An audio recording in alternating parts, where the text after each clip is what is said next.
जिसने आजादी की भीख दी, अब उसी के सीने पर खंजर घोंप रहा बांग्लादेश भूल गया अपनी औकात, तो भारत याद दिलाएगा 1971 वाला अंजाम। कर्ज के दलदल में गले तक डूबा ढाका 8.7 लाख करोड़ का बोझ लेकर भी दिखा रहा तेवर। भारत ने अगर एक बटन दबा दिया तो अंधेरे में डूब जाएगा पूरा मुल्क। चीन और पाकिस्तान के बहकावे में आकर अपनी ही कब्र खोद रहा है पड़ोसी।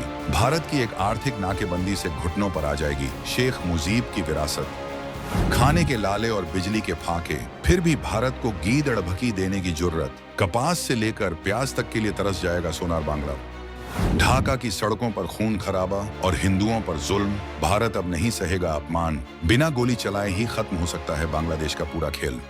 कभी जिसे हमने अपने खून पसीने से सींचा था, जिसे पाकिस्तान के चंगुल से छुड़ाकर एक नया नाम और नई पहचान दी थी, आज वही देश आस्तीन का सांप बनकर डसने की फिराक में है। 2025 में जब भारत दुनिया की तीसरी सबसे बड़ी अर्थव्यवस्था बनने की दौड़ में सबसे आगे है, तब हमारा ही एक छोटा सा पड़ोसी, जिसकी हैसियत हमारे एक राज्य के बराबर भी नहीं है, वो हमें आंखें दिखा रहा है। बात हो रही है उस देश बांग्लादेश की, जिसकी रगों में भारत का दिया हुआ खून दौड़ता है, लेकिन अब वहां की हवाओं में जहर घुल चुका है। बांग्लादेश जो आज 104 अरब डॉलर के भारी भरकम कर्ज के नीचे दबा हुआ है और दिवालिया होने की कगार पर है, वो भारत को धमकियां दे रहा है। वहां हिंदुओं पर हो रहे अत्याचार और अराजकता ने सारी हदें पार कर दी हैं। लेकिन शायद ढाका में बैठे नए हुक्मरान ये भूल गए हैं कि भारत के पास एक ऐसा ब्रह्मास्त्र है जिसे चलाने के लिए न तो सेना की जरूरत है और न ही किसी परमाणु बम की। बस एक बटन दबाने की देर है और पूरा बांग्लादेश घुटनों पर आ जाएगा। और वास्तव में भारत ऐसा कर भी सकता है,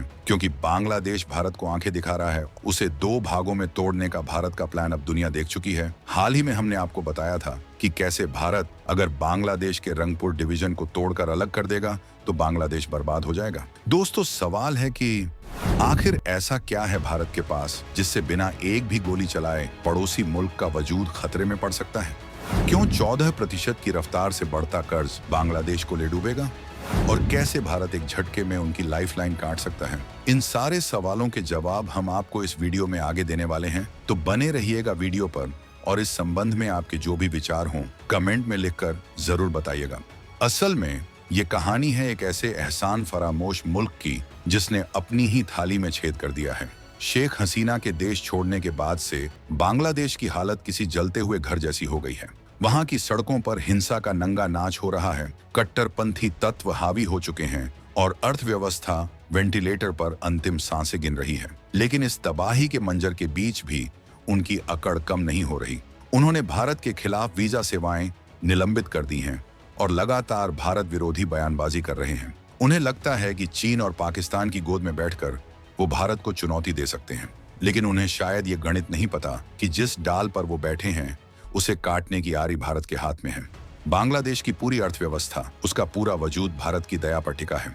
और ये कोई हवाई बात नहीं है, इसके पीछे ठोस आंकड़े और जमीनी हकीकत है। सबसे पहले बात करते हैं उस बटन की जिसका जिक्र हमने शुरुआत में किया था। ये बटन है बिजली का। बांग्लादेश में अंधेरा या उजाला, इसका फैसला ढाका में नहीं बल्कि नई दिल्ली में होता है। बांग्लादेश की कुल बिजली सप्लाई का लगभग 17% हिस्सा भारत से जाता है। अडानी पावर जैसी भारतीय कंपनियां वहां अकेले हर रोज करीब 1500 मेगावाट बिजली भेजती हैं। जरा सोचिए, अगर भारत सरकार ने सख्त रुख अपनाते हुए ये सप्लाई लाइन काट दी तो क्या होगा? ढाका की सड़कों पर अंधेरा छा जाएगा, वहां की फैक्ट्रियां ठप हो जाएंगी, अस्पतालों में वेंटिलेटर बंद हो जाएंगे और पूरा देश एक ब्लैकआउट में डूब जाएगा। जिस देश के पास पहले से ही ऊर्जा संकट है, वहां भारत का ये कदम किसी सर्जिकल स्ट्राइक से कम नहीं होगा। उनकी टेक्सटाइल इंडस्ट्री, जो उनकी अर्थव्यवस्था की रीढ़ है, बिना बिजली के एक दिन भी नहीं चल पाएगी। मशीनें रुक जाएंगी, लाखों मजदूर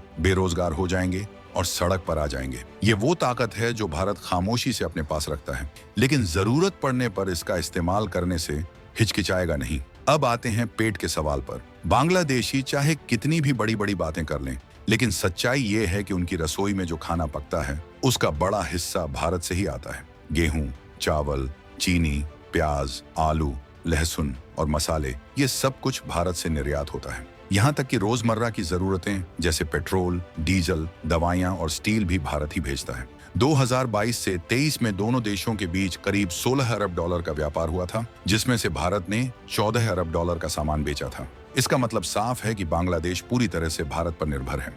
अगर भारत ने बॉर्डर सील कर दिया और एक्सपोर्ट पर रोक लगा दी तो बांग्लादेश में महंगाई उस स्तर पर पहुंच जाएगी कि वहां एक वक्त की रोटी के लिए भी दंगे होने लगेंगे। प्याज और आलू के दाम आसमान छू लेंगे और आम आदमी त्राही त्राही कर उठेगा। किंग्स कॉलेज लंदन के प्रोफेसर हर्ष पंत का भी यही कहना है कि जिस सस्ती दर पर भारत उन्हें सामान देता है वो न तो चीन दे सकता है और न ही अमेरिका। अगर वो कहीं और से सामान मंगवाते भी हैं तो ट्रांसपोर्टेशन कॉस्ट यानी भाड़ा इतना बढ़ जाएगा कि उनकी पहले से खाली जेब पूरी तरह फट जाएगी। लेकिन बांग्लादेश की बर्बादी का सबसे बड़ा कारण उसका अपना ही मुख्य उद्योग बनेगा अगर उसने भारत से पंगा लिया। बांग्लादेश दुनिया भर में अपने कपड़े यानी टेक्सटाइल के लिए जाना जाता है। उनकी जीडीपी में कपड़ा उद्योग की हिस्सेदारी करीब 11% है। लेकिन इस उद्योग को चलाने के लिए जो कच्चा माल चाहिए यानी कपास, उसका 35% हिस्सा भारत से आता है। भारत से सस्ता और अच्छी क्वालिटी का कपास उन्हें और कहीं नहीं मिलेगा। अगर भारत ने कपास भेजना बंद कर दिया तो बांग्लादेश की गारमेंट फैक्ट्रियां बंद हो जाएंगी। जो देश मेड इन बांग्लादेश के टैग पर इतराता है उसका पूरा कारोबार ठप हो जाएगा। लाखों लोग जो इस इंडस्ट्री से जुड़े हैं वो बेरोजगार हो जाएंगे। अगस्त से अब तक उनकी अर्थव्यवस्था को 2 लाख करोड़ रुपए का नुकसान हो चुका है और अगर भारत ने ये आर्थिक नाकेबंदी कर दी तो ये नुकसान इतना बड़ा होगा कि उसकी भरपाई करने में कई दशक लग जाएंगे। ये एक ऐसा वार है जिससे बांग्लादेश की रीढ़ की हड्डी टूट जाएगी और वो दोबारा खड़ा होने की स्थिति में नहीं रहेगा। अब आप सोच रहे होंगे कि चीन और पाकिस्तान तो उनके साथ हैं, वो मदद क्यों नहीं करेंगे? तो जनाब, हकीकत ये है कि चीन एक बनिया है। वो मुफ्त में कुछ नहीं देता। वो मदद के नाम पर कर्ज का ऐसा जाल फेंकता है जिसमें फंसकर देश अपनी संप्रभुता खो बैठते हैं। श्रीलंका और पाकिस्तान इसके जीते जागते उदाहरण हैं। चीन अगर मदद करेगा भी तो बदले में बंदरगाह मांगेगा, जमीन मांगेगा। और पाकिस्तान, वो तो खुद कटोरा लेकर दुनिया भर में घूम रहा है। वो बांग्लादेश को क्या देगा? बांग्लादेश के हुक्मरान ये भूल रहे हैं कि भूगोल को बदला नहीं जा सकता। बांग्लादेश 3 तरफ से भारत से घिरा हुआ है। उसकी 94% सीमा भारत से सटी है। ऐसे में भारत को नजरअंदाज करके या भारत से दुश्मनी मोल लेकर वो कभी सुरक्षित या समृद्ध नहीं रह सकते।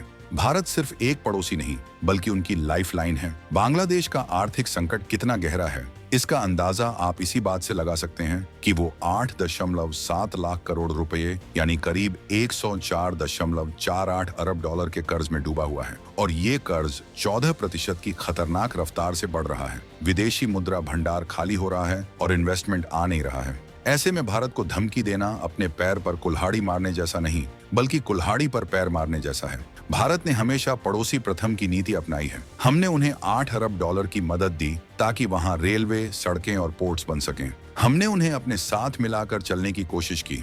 लेकिन अगर वो इसे हमारी कमजोरी समझ रहे हैं तो ये उनकी सबसे बड़ी भूल है। 2025 का भारत अपनी सुरक्षा और सम्मान के साथ कोई समझौता नहीं करता।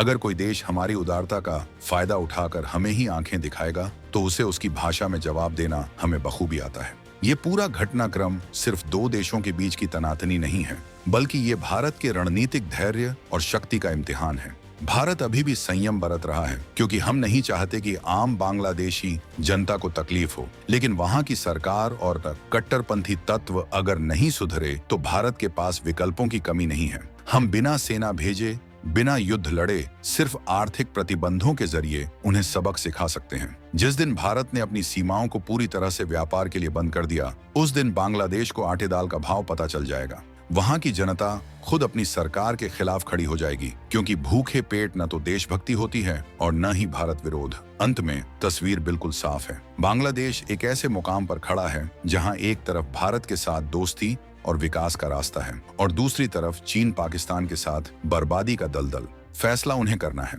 लेकिन भारत ने अपनी मंशा साफ कर दी है। हम शांति चाहते हैं लेकिन कमजोरी नहीं दिखाएंगे। हम मदद कर सकते हैं लेकिन गद्दारी बर्दाश्त नहीं करेंगे। एक बटन दबाकर अंधेरा करने की ताकत रखना और उसे न दबाना, यही भारत की महानता है।